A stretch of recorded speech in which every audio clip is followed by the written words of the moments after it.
Welcome back to the Try You channel, where we don't give a dirty little fucking stupid, ugly, fat bastard. Oh, shit. We got you the bastard. What you had for dinner. We got to say what you had for dinner. I'm Rob.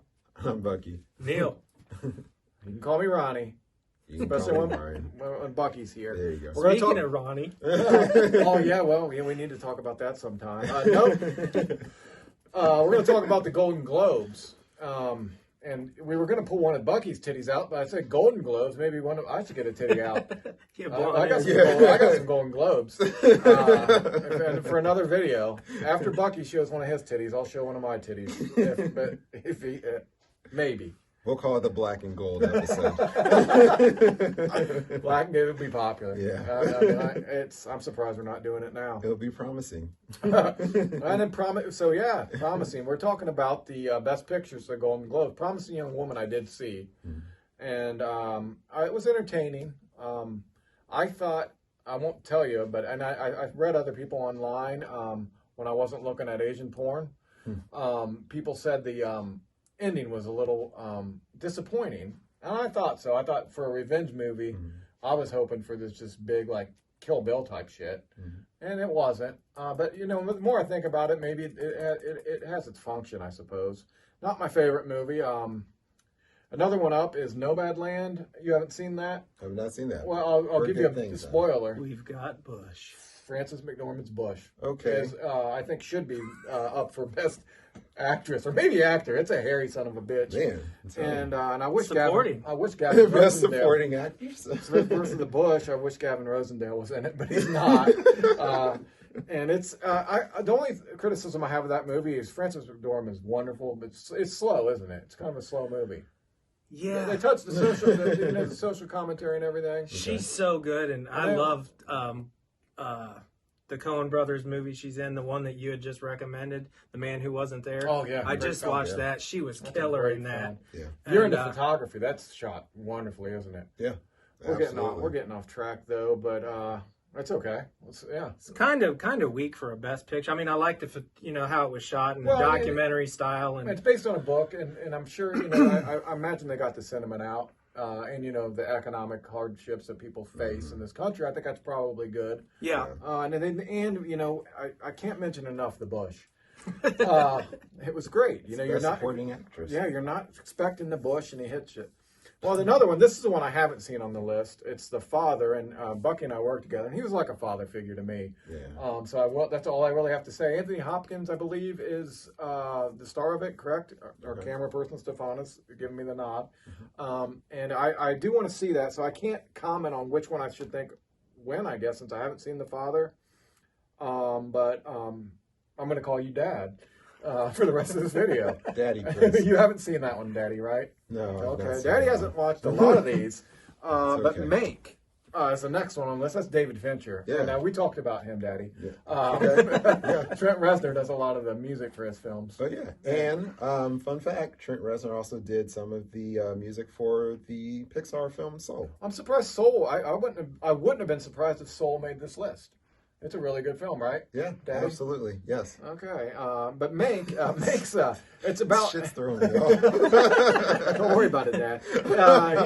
Mank is about the screenwriter for Citizen Kane, and according to this film, he did all the work, and Orson Welles wanted credit, right?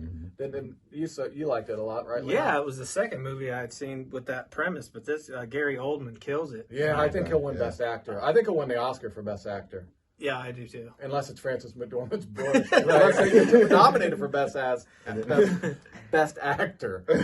I don't know. But Daddy, you need to see it. Okay, Mank. I will see it. Well, no, Nomadland. But yeah, Mank. Okay. Yeah, I think you'd like Mank. You could just skip to the Bush part of Nomadland. And that's pretty much you've seen ever. Yeah, okay. And if I'm missing one, I think this is the last one, The Trial of the Chicago 7. And that is based on a true events as well. And that's really well done. I like that one a lot. I did too. Aaron Sorkin. He did The Newsroom. Okay. West Wing. West Wing's like a Disney version of The White House, I think. But The Newsroom was a pretty good series. West Wing was entertaining too. I love West Wing. Well, it was my mom and my sister's favorite show, so I kind of got. You know how that goes. Well, I watch a few seasons. You get sucked in. Yeah. Great. I mean, if you suspend disbelief and think, this could happen, and it's really light, But he's his dialogue's really what do they call that? Pithy. It's good. Pithy. Say pithy. Good speech writing. Yeah, pithy. It's pithy. Pithy. Not good. It's pithy. Daddy agrees. I do. Now I'm going to say what I would put up for Best Picture for Golden Globes. I would have put The Devil All the Time in there. That's by book based on the book Donald Ray Pollock, and I just thought that was a really well crafted movie. The book is phenomenal. Knock 'Em Stiff, short stories by Donald Ray Pollock, is the top 10 on my book list at Try-U. It's number 10. It's Heavenly Table by him is in my top 10. He's a great writer. Really gritty. Local writer, went to Ohio State. Great Chillicothe. story. Wow. Okay. Killer writer, and then the cast for that movie is awesome. And then he narrates the movie, right? Donald Ray Pollock. So you know how you lose so much from a book to a film adaptation, but when the author of the book is narrating the film, he ties it together so you can follow it along better. It fills in a lot of the gaps that I didn't know I was a fan. That's of, a really good format too. I didn't know I was such a fan of what's Tom Holland. Yeah, I didn't. He's great. Yeah, he knocks it out of the park, and so does Rob Pattinson. Yep. Every actor in it is great, but those two just I tended to correlate them with the big budget. Tom Holland's Spider-Man, right? Yeah. And then the Rob other Pattinson, guy's of course, was Twilight. Twilight, but I've seen him in several good roles. Actually, Both of them, I think, are really coming out as that generation's, maybe like the Leonardo DiCaprio. Yeah, they're doing really well. Potentially. It surprised me. My only thing about that movie that I didn't like was the accent from the Southern Ohio, and that's just picky for me because I grew up close to there, and I didn't think Donald Ray they Pollock nailed would have it. got it. I know too. he has it, but those actors. No, but he would have known. But he probably doesn't have that much input on a film, right? Yeah, They don't who listen to knows the how writer much that time much. they know had that. to really try to get that. Yeah. I guess that's a hard Appalachian accent to get down anyway. Well, you got to fuck your brother or sister, and then you can do Yeah, it. sure. He has some brother and sister fucking in Knock 'Em Stiff. Yeah, They're fucking down by a river. I mean, it's the crazy. There's some of the crazy. crazy stories in that. The guy that recommended that book to me had done it because he knew I liked Bukowski, one of my favorite writers. And he doesn't write a lot like Bukowski, but the subject matter, it doesn't. It's like he won't go. There's nowhere he won't go. It seems like just great stuff. The next one I would have put on there is On the Rocks. Bill Murray. he is up for the Golden Globe Award at least for that movie. Bill Murray. Good. So that's good. I that was the most fun of all of these. I thought it was just Bill Murray just carried it. And Him that's Rashida Sophia Jones. Coppola, right? Sophia Coppola, yeah, great. She's I a read great that was director. based on her actual relationship with Francis Ford Coppola. Oh, you told me that. That makes it more interesting. That makes it more interesting, Yeah, I would and it's a definitely watch father-daughter daddy. So, so we should. I mean, if I could get the right clothes, we could watch that Together. Yes. Yeah, when we could talk about our experience. Absolutely. And then the last one, and I said I wouldn't watch a movie. I'd never watch movies with a black protagonist because you were accusing me of being a Nazi. But now Tenet, that was probably my favorite movie of the year. It's not getting that. I don't think it's getting the credit it deserves, which is surprising, being at Christopher Nolan and everybody. People love him. But we just spoke. It's a mind fuck, and the action sequences are outstanding. Yeah. And I'd commented on Try-U that it's like a James Bond film on steroids and acid. And it's just it's in your face, and I need to watch it again, but I think it should at least been nominated. Yeah. But it's probably because it's a black protagonist. Yeah. They kept it out. I'd agree. Yeah, and that's why that's you know where I'm going to take it back with my Nazi stuff. No, but anyway, the Tenet I would put at the top of the list. Yeah. I think I could see that on the DVD. Your description of it being from Try-U, a recommendation of why you should watch that about a James Bond movie being on acid and steroids. That's fucking kick ass. Yeah. I think And I haven't seen that, and that really makes me want to watch it. It's a great film. I think they're doing a disservice by not nominating it. It probably won't be up for an Oscar either. Yeah. I think it might be because of, again, the big budget and the timing and everything. You have so many other great films that's out there.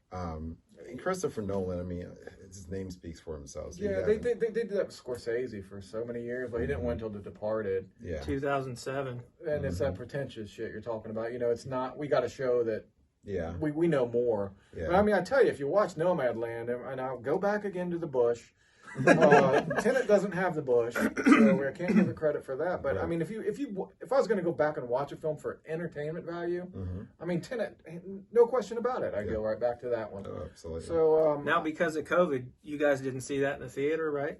I did. I saw it in you the got to? theater. That's Yeah. awesome. Rented out of the theater and just sat there and watched the whole thing. But it is a lot different when you watch it at home as opposed to the theater. Because I remember Inception, you know, going to the theater to see that. I've only seen that once in the theater. Great experience. I need to go back to that. Yeah, because there's a lot of layers on that. I mean, literally and figuratively. But this kind of reminded me of that. But instead of it kind of going in a vertical direction, this kind of goes linear, if that makes sense. So you're going back and forth with Tenet as opposed to down and up as what. I get that. Yeah. I get that. Well, hopefully that might get in the running for the Academy Award since they overlooked it. For I don't think it's going to, but I would think they're going to screw them over. I think they are. The Devil All the Time's getting no mention either, so maybe I just like bad movies. That could be it. I think that's. Daddy still loves you. Yeah, thanks, Daddy. Thanks, Daddy. We'll be back with my Golden Globe and one of Bucky's globes. I won't call it golden, but it'll be a globe. Yeah. And Leon, you can get on the globe if you want. Yeah. Push your titties together and talk to the camera. But I guess we'll leave it here. Like our globes. We're subscribed to them. Subscribe to our globes. Yeah, come to try you. Fill out your top 10 list of what you think should be up for the Golden Globes. Yeah. Absolutely. All right. Bye-bye. All right. See you later. Cheers. Yeah.